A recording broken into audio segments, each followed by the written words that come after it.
Initially, what we thought was that because of the conflict, it's been 8 years of war in Yemen, and a lot of people would be focused on basic services and other things. But when we talked to people there, then we realized that they made the linkages of how deforestation, how soil erosion, how overfishing, and the flooding, and all of that affected their livelihoods. And part of the conflict is because of livelihoods in Yemen.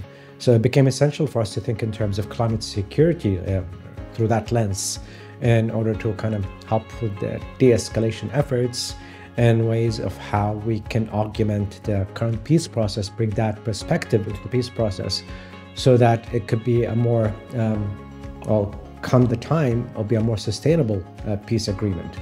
Well, including environment and climate into peace programming, I think it's essential.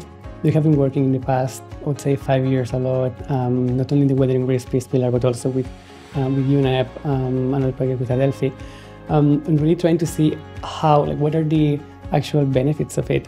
And we realized that when most of these issues, most of these conflicts and crises actually are rooted in environmental problems, climatic risks as well, then just having peace programming that is not sensitive to climate and environmental issues is missing the point, really.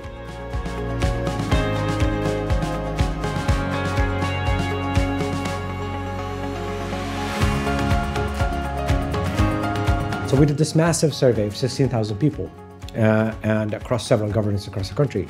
And we asked them to identify their priorities.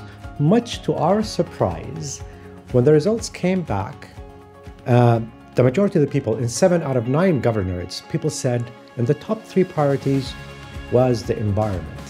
So everybody was like taken aback, including myself, honestly. We were like, wow, really? People are talking about the environment in the middle of this chaos? They're like, yes, environment is a major concern of ours. So that's why we, in the second phase of the project, we're like, okay, let's have an environment program, an independent environment program as part of the pathways of reconciliation, but we also need help. That's where Weathering Risk and adelphi come in.